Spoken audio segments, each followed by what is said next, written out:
നമ്മൾ ഇന്നത്തെ ക്ലാസ്സിൽ ഭാരതീയ ന്യായ സംഹിതയുമായിട്ട് ബന്ധപ്പെട്ട പ്രധാനപ്പെട്ട കുറച്ച് ക്വസ്റ്റ്യൻസ് ആണ് നോക്കാനായിട്ട് പോകുന്നത്. ആദ്യത്തെ ചോദ്യം, BNSലെ വകുപ്പ് 137 പ്രകാരം ഒരാളെ കടത്തിക്കൊണ്ടുപോയാൽ കിട്ടുന്ന പരമാവധി തടവ് ശിക്ഷ എത്രയാണ്? 7 വർഷം തടവാണ് ഒരാളെ കടത്തിക്കൊണ്ടുപോയാൽ കിട്ടുന്ന പരമാവധി തടവ് ശിക്ഷ BNSലെ വകുപ്പ് 137 പ്രകാരം. BNSലെ ഏതു വകുപ്പിലാണ് പിടിച്ചുപറി നിർവചിക്കുന്നത്? എന്താണ് ചോദ്യം? BNSലെ ഏത് വകുപ്പിലാണ് പിടിച്ചുപറി നിർവചിക്കുന്നത്? ഏത് വകുപ്പിലാണ്? വകുപ്പ് 304 എന്താണ്? BNSലെ വകുപ്പ് 304 സ്നാച്ചിങ് അല്ലെങ്കിൽ പിടിച്ചുപറി നിർവചിക്കുന്നത്. കുറ്റകൃത്യം, ഈ ഒരു കുറ്റകൃത്യത്തെ പറ്റി പറയുന്നത് എന്താണെന്ന് ചോദിച്ചാൽ, ഒരു വസ്തു മോഷ്ടിക്കുന്നതിനായിട്ട് കുറ്റവാളി പെട്ടെന്നോ ബലപ്രയോഗത്തിലൂടെയോ അല്ലെങ്കിൽ വേഗത്തിലോ ഏതെങ്കിലും വ്യക്തിയിൽ നിന്ന് ആ വസ്തു പിടിച്ചെടുക്കുകയോ തട്ടിയെടുക്കുകയോ ചെയ്യുന്നതിനെയാണ് സ്നാച്ചിങ് എന്ന് പറയുന്നത്. അപ്പോൾ എന്താണ്? BNSലെ ഏതു വകുപ്പിലാണ് പിടിച്ചുപറി നിർവചിക്കുന്നത്? വകുപ്പ് 304.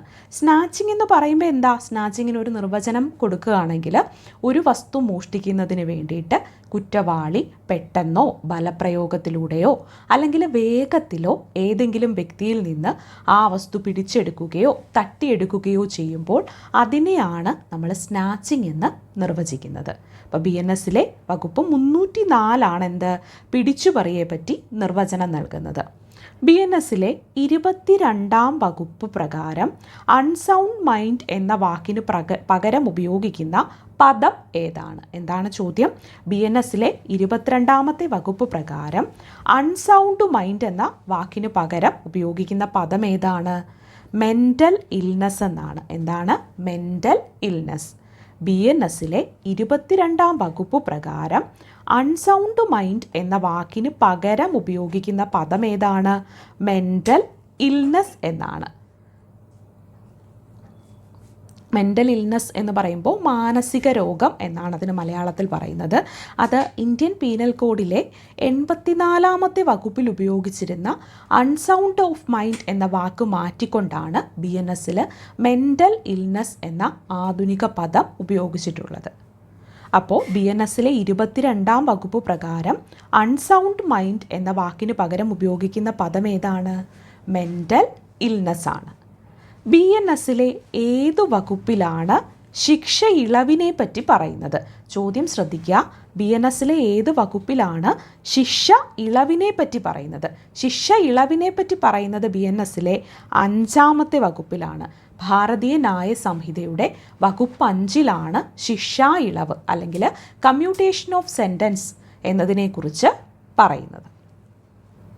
അപ്പോൾ എന്താണ്? BNSലെ ഏത് വകുപ്പിലാണ് ശിക്ഷ ഇളവിനെ പറ്റി പറയുന്നത്? വകുപ്പ് 5-ലാണ്.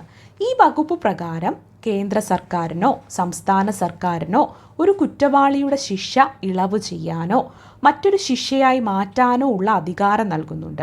ഇതിന് കുറ്റവാളിയുടെ സമ്മതം ആവശ്യമില്ല. ഈ അധികാരം വധശിക്ഷയും ജീവപര്യന്ത തടവ് ശിക്ഷയും ഒക്കെ എന്താണ് ഉൾപ്പെടെ എല്ലാത്തരം ശിക്ഷകൾക്കും ബാധകമാണ്. അപ്പോൾ BNSലെ ഏത് വകുപ്പിലാണ് ശിക്ഷ ഇളവിനെ പറ്റി പറയുന്നത്? വകുപ്പ് 5-ലാണ്. BNSലെ വകുപ്പ് 137 പ്രകാരം ഒരാളെ കടത്തിക്കൊണ്ടു പോയാൽ കിട്ടുന്ന പരമാവധി തടവ് ശിക്ഷയാണ് 7 വർഷം. BNSലെ ഏത് വകുപ്പിലാണ് പിടിച്ചുപറി അല്ലെങ്കിൽ സ്നാച്ചിങ് നിർവചിക്കുന്നത്? ഏത് വകുപ്പിലാണ്? 304-ലാണ്.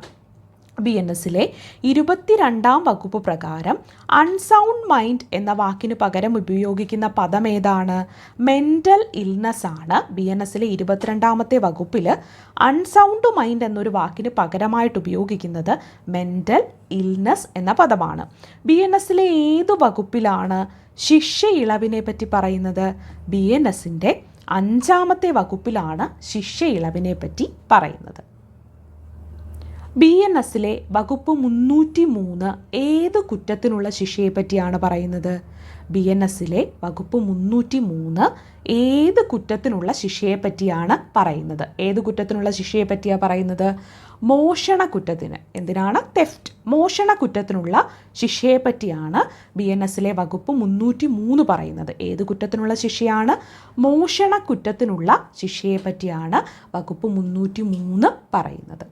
ഇതനുസരിച്ച് ഒരാളുടെ അനുവാദമില്ലാതെ അവിഹിതമായി ആരുടെയെങ്കിലും കൈവശമിരിക്കുന്ന ജംഗമ വസ്തു എടുക്കാൻ ഉദ്ദേശിച്ചുകൊണ്ട് ആ വസ്തു മാറ്റുന്നയാൾ മോഷണം ചെയ്തു എന്ന് കണക്കാക്കുന്നു. അപ്പം എന്താണ്? BNSലെ വകുപ്പ് 303 ഏത് കുറ്റത്തിനുള്ള ശിക്ഷയെ പറ്റിയാണ് പറയുന്നത്?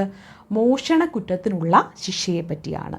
BNSലെ വകുപ്പ് 309 വ്യാഖ്യാനിക്കുന്നതും അതിൻ്റെ ശിക്ഷയെപ്പറ്റി പറയുന്നതും ഏതു കുറ്റത്തെ പറ്റിയാണ്? BNSൻ്റെ വകുപ്പ് 309 ഏതാണ്?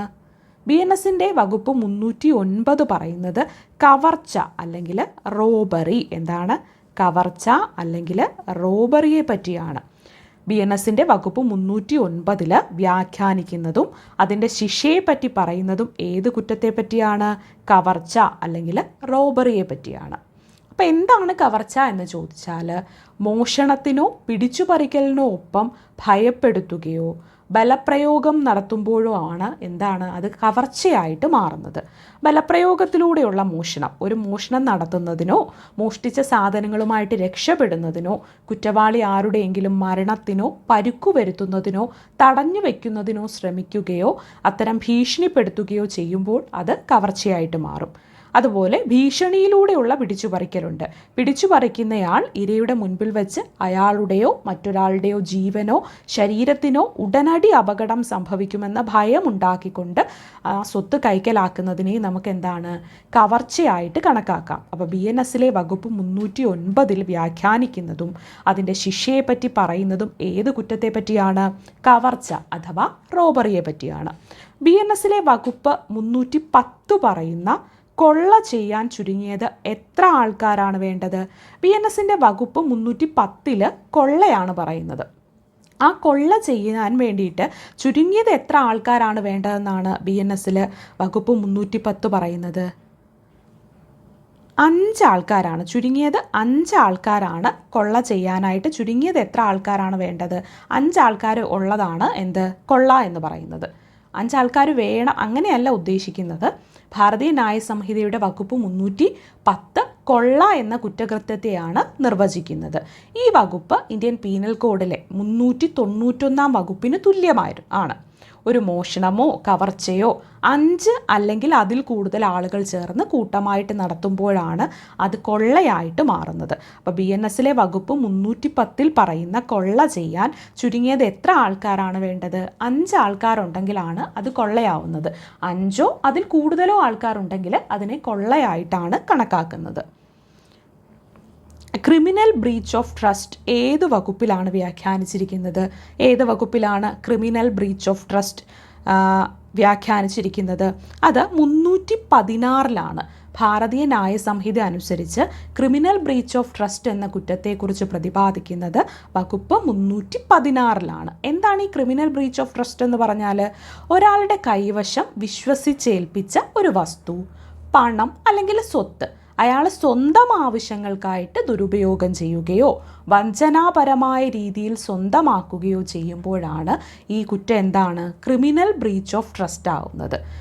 ഇത് ഇന്ത്യൻ പീനൽ കോഡിലെ 405 വകുപ്പായിരുന്നു. ഭാരതീയ ന്യായ സംഹിതയിലേക്ക് വന്നപ്പോൾ അത് വകുപ്പ് 316 ഭാരതീയ ന്യായ സംഹിത അഥവാ BNSൻ്റെ വകുപ്പ് 316 പറയുന്നത്. BNSലെ വകുപ്പ് 318 വ്യാഖ്യാനിക്കുന്ന കുറ്റം ഏതാണ്? BNSലെ വകുപ്പ് 318 വ്യാഖ്യാനിക്കുന്ന കുറ്റം എന്താണ്? വഞ്ചന അല്ലെങ്കിൽ ചീറ്റിങ്ങിനെ കുറിച്ചാണ്.